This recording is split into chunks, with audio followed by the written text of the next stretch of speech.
You're listening to the Retirement Solution Podcast with John Hicks. Helping you solve the retirement puzzle. Welcome to the Retirement Solution with John Hicks. Here with John Hicks, I'm Jennifer Perry. We'd love to hear from you here on the Retirement Solution Podcast. You can always drop us an email with any questions for John at retirementsolutionradio.com. And I have a bone to pick with you this week. Oh, boy. Is that okay? Oh, let's find out. So I saw someone the other day just walking around town. I was at the grocery. They had a campaign button on. I thought, wow, which candidates are they supporting? Yeah. It was your button. What are you running for? Yes. You know it was. Because we have these things. Have I not mentioned that yet? No. Oh. I had to find out from someone else. We had a dump truck worth of campaign buttons delivered to our office this year. You know what it says? It says, vote the Retirement Solution with John Hicks to make retirement great again. Because, guys, listen, we can make retirement great no matter who wins this nonsensical election. I know, and you know, who I would like to see do this thing. But at the end of the day, it's up to us. It's up to us. Mm-hmm. Politicians can't fix this. They can't. It's going to take you and me and a whole bunch of good planning to figure out how we're going to make this thing work. But we can do it. We can't have all these no-talent clowns saying they're going to shuffle money from here to there. They're going to socialize everything. Everyone with a hoodie is going to get their education paid for and free lattes at Starbucks. That doesn't help anyone. You know what does help everyone? If we do our part to make sure that our retirement is clean so we don't cause more taxes on the next generation, which literally at the end of the day, guys, you know what happens, right? You know what happens? George Orwell, when he did 1984, right? When George Orwell wrote 1984, his whole point was that someone's watching you. Well, they're not just watching you. They're watching what you're doing, and they're planning on how to take it from you. We need to make sure George Orwell's philosophy does not happen. But that means that we got to have good plans. Plans that work for us regardless of the economy. Plans that work for us regardless of the politicians. Plans that work for us regardless of tax rates. That's what this show is about, and that is how we make retirement great again. So, Jennifer, tell me about that bone you had to pick. I want the button. Where's mine? Oh, well, I do the show with you every Sunday. Here you go. Thank you. Thank you. You're just rattling them off over there for everybody else, but not, the person who sits with you every Sunday morning. It's fine. Well, I got one of those guns like they have. Did I say gun? My bad. I have one of those cannons, those like T-shirt cannons. We just fire out like campaign buttons. Oh, I love that.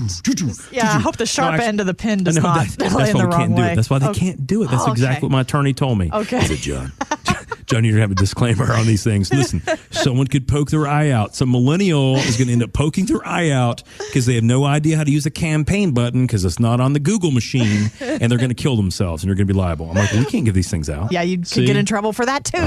Get in trouble for everything today. But gosh. No, I want my button. I'll try not to stick myself with it. I won't sue you if I do, okay? So if you're in the same camp with me, you don't have your button yet, we do have them at the office. I'm sure you're going to have them at your U of L Shelby campus courses, too, coming up, too. Yeah. Right? Yeah. We give these things out whenever we can because the whole point is, forget me. It has to do with we all have the choice to vote if we're going to make our own retirement great or not. Right. The question is, what are we doing about it up to now? Yes. And let's do something about it. We're going to give you some steps to do that today here on the Retirement Solution. And actually, John, there's a great new article by Morningstar that says people who are able to make retirement great again, to retire actually on their own terms, they typically choose to do so when the market's at highs and their nest egg is nice and big. And that actually really makes psychological sense here. But I'm wondering, over these last several years, have you seen more clients make that decision since we've been at these highs? No. No, really? No.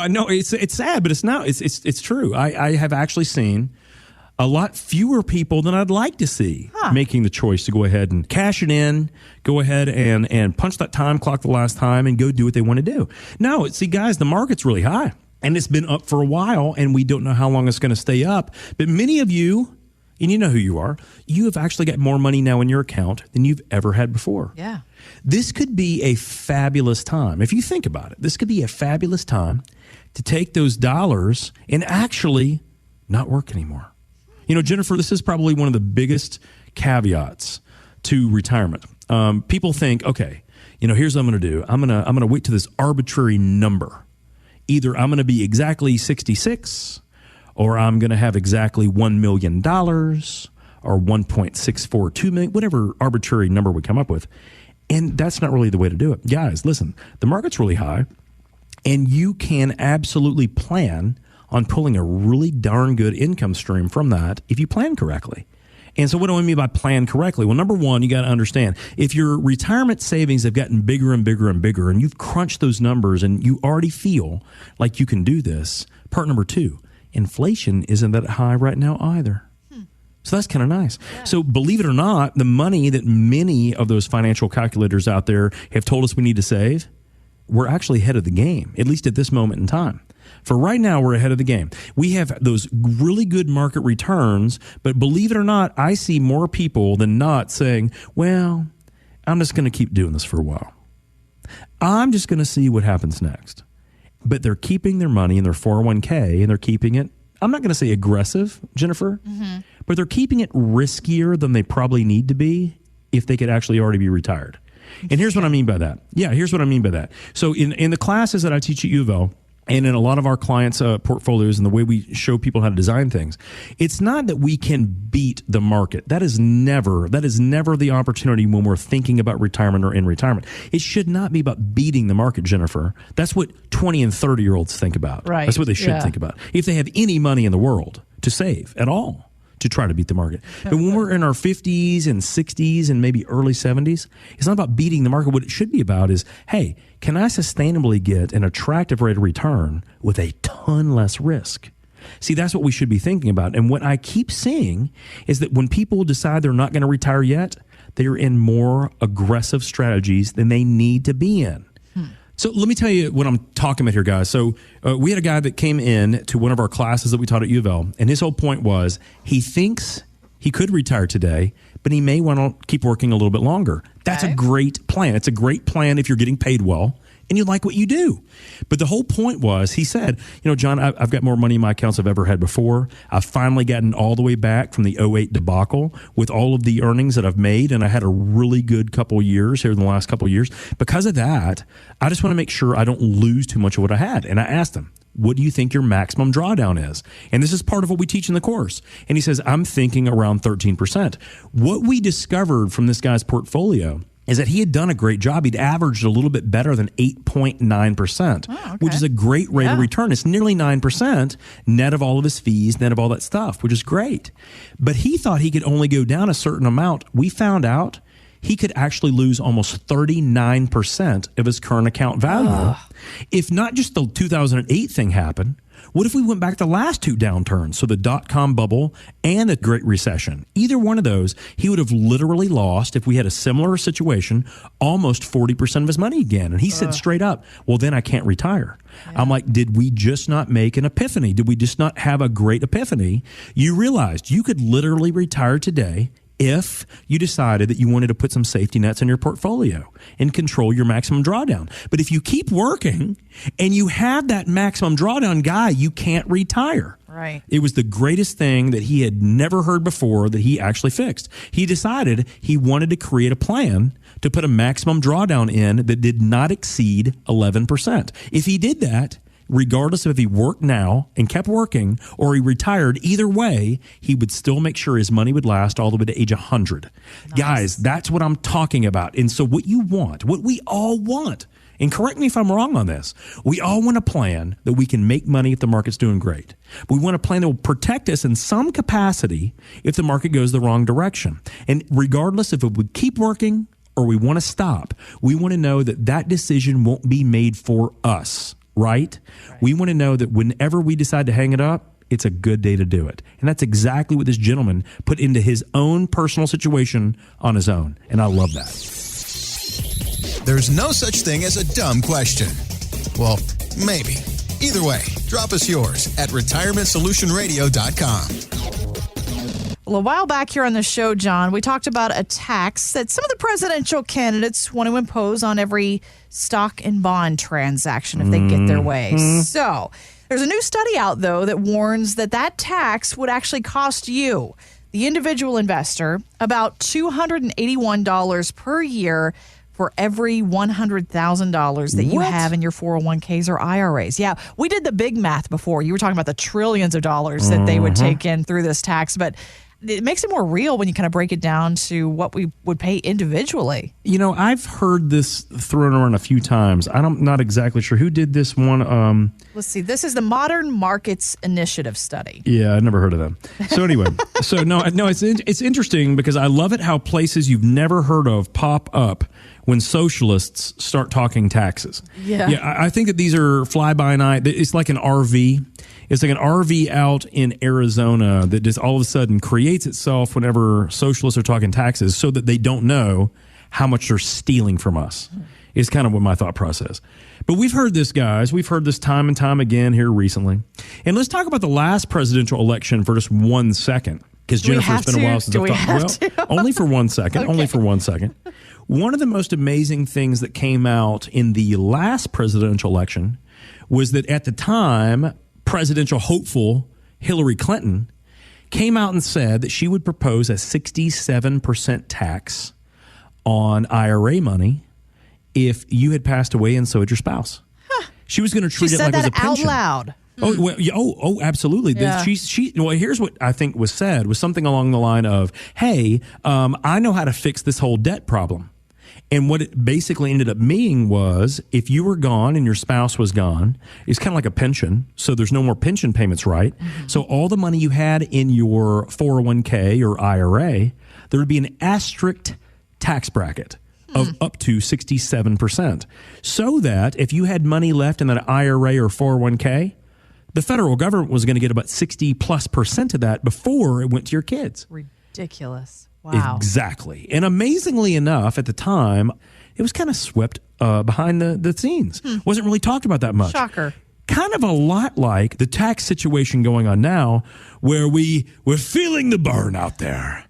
And Bernie Sanders is out there. He's trying to rile up his hoodie-wearing, over-coffee caffeinated voting base.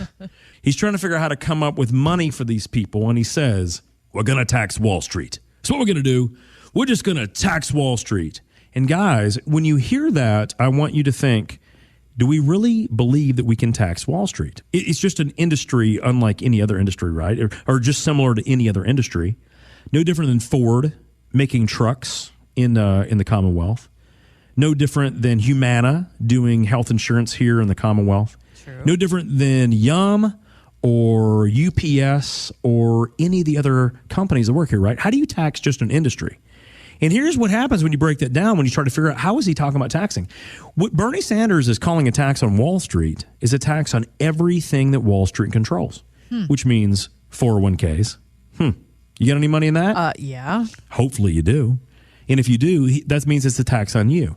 What about IRAs? The IRAs are obviously often invested with mutual funds, right? Which is on Wall Street. So does that count? Yep. What about any kind of stocks you got out there? Is that Wall Street?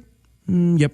So basically, if you've done any job at all of saving for your financial future at all, Bernie Sanders is taxing you, not Wall Street. He's just calling it Wall Street. Because what self-minded socialist would come out there and say, we're just going to tax all of you people that have done the right thing your whole lives. You save money, you've toiled, you've worked your butt off, and we want to tax the crap out of you because you did a great job actually saving money for your future.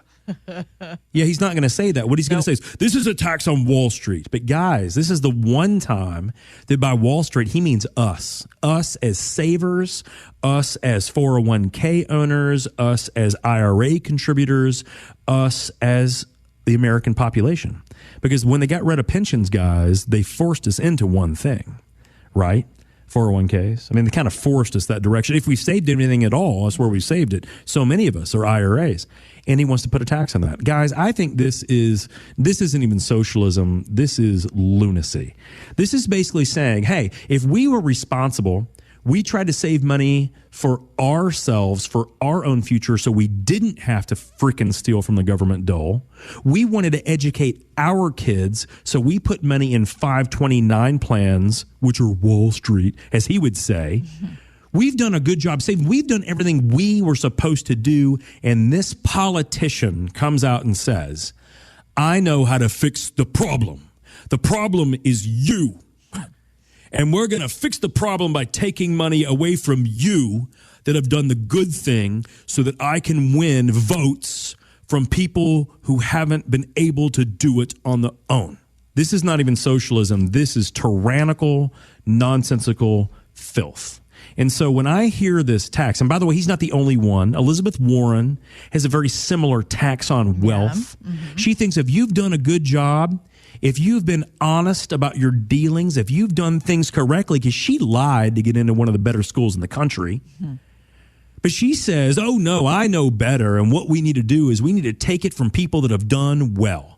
This is 100% of what I disagree with in this country. What I actually think about is really not one political party versus the other, because I really don't. I believe in doing the right thing for myself and my family, to do the right thing when it comes to spirituality, when it comes to finances, when it comes to giving more of myself, to try to do the best I can do and every day get a little bit better. When I think about those are the things that I aspire to. And whether I do that on this show or not, I apologize. I don't really know. But I'm trying hard. I'm trying hard to give us the right message. The thing that I realize is that these people are out there trying to campaign on stealing from us because we've been responsible. Right. And I disagree with that. I disagree with that vehemently through and through. And this is not a political statement. This is just, I want us to be aware of what they're going after. Ladies and gentlemen, if you're out there and you have saved well for yourself, the rest of the world is frankly kind of broke, and people are looking for a way to take it from you. And I want you to understand how to protect it. Whatever way you feel that you need to protect that money, I want you to protect it. I want you to protect it from a market calamity. That's why I talk about maximum drawdown. I want you to protect it from the government because, guys, they're broke. $22.5 trillion of national debt. With a T, trillion. If I asked my 5-year-old, she's almost 5, how long ago it was 1 trillion seconds ago, she has no clue. Right. 1 trillion seconds ago was 30,000 BC. 30,000 years before the birth of Christ. That's how long ago 1 trillion seconds ago was. And our country is 22.5 times that. We're broke. And if we've done a good job saving, guess what, fellas? The bullseye is on you. It's on me. And I hate that. But I tell you what, the war between the haves and the have-nots has gone on forever. It's going to keep going. If these socialists keep getting a megaphone in their face, they're going to keep saying the same thing. But the one thing it always comes down to is that if we've done the responsible and the right things for ourselves and our family and our future, they want to take it from us. We have to know the ways to protect ourselves. We have to. And if we don't do that, it's on us. We should have learned. We have to know how to protect our money from market devastation. And yes, it hasn't happened yet. It will happen. It may not be in the current president situation. It may be the next one. It may be in the one after that. But if we want to retire, and how long does retirement last, Jennifer? 30, 20, 40, 25, yeah, 30 maybe. years? Yeah. So is it going to happen in that time period? Guaranteed it will. How do we protect ourselves so we don't get wiped out? At the same time, if we've saved great, how do we make sure we don't give it all to Uncle Sam or these idiot liberals trying to take it from us? How do we make sure that doesn't happen? It's called asset shifting. Get money into a Roth. Don't know how to do it? Ask someone who knows. Get it there, guys. How do we protect it from healthcare costs? Because those costs keep going down, don't they? No, they're horrible. They're horrible, and they keep getting worse. They keep getting worse. Healthcare costs go through the roof. We have to protect ourselves from inflation, too. In the last several years, inflation hasn't been that big of a deal. But I tell you what, it's a matter of time before that $6 trillion that our government printed and threw it at the problem after 2008. It's just a matter of time before that inflation potentially comes and gets us. So we have to protect all of ourselves from all of these things. And guys, that's daunting. You need help. You can get it on your own. I promise you, you can do the research. You can listen to the show. You can do the resources that we send to you, and you can absolutely do this. But there are so many of us that it's so daunting. we could probably save ourselves some money by finding the right person to help you through it. I'm not saying I'm that guy. As a matter of fact, I may be a far cry from that. But we have to know where our protections are. And if we're not comfortable with those protections, we need to seek it out, because no one is going to do it for you. If you're in the wrong position, understand the first step is knowing if you're in the wrong position. And only then can any of us decide what we need to do next. Because, guys, I teach this stuff every single month at University of Louisville, the Shelby campus. And I cannot tell you how many people have done a great job saving, but they have no protections. And if things go wrong, they're going to lose money in the market. They're going to lose money to taxes. They haven't properly saved for health care. And these are people that saved $1 million or more. Yeah. How scary is that for me to see that people need these protections? You need to get them out. If you don't know this, demand it from your advisor. Demand it from them. And if they don't give it to you, seek it elsewhere. I always suggest, no matter who you're working with, you want a fiduciary only when it comes to securities business. You want someone that has no bias at all in your securities business. What is securities? Your 401k, your IRA, your 403b, your 457, all the money you have in stocks, bonds, mutual funds, exchange-traded funds, commodities, REITs, all those kind of things, annuities, all that stuff. You don't want them to have a bias. If you start there, you're going to be in a better spot. But I'll tell you one thing right now. Getting one of these idiot politicians in that have no idea what they're talking about, they are going to ruin this country. Or maybe they won't. But they will ruin those of us that have done the right thing for ourselves simply by taking it from us. And I think we can all do better than that. Seeking out the retirement solution that works for you? Seek us out online at retirementsolutionradio.com. Financial professionals are not licensed in all 50 states. To find out if John Hicks is licensed in your state, please call 502-690-5635. J. Hagan Capital Inc. is not affiliated with nor endorsed by the Social Security Administration or any other government agency and does not provide legal advice. Annuity guarantees rely solely on the financial strength and claims paying ability of the issuing insurance company. By contacting us, you may be provided with information about insurance and annuity products offered through John Hicks, Kentucky Insurance License number 998827.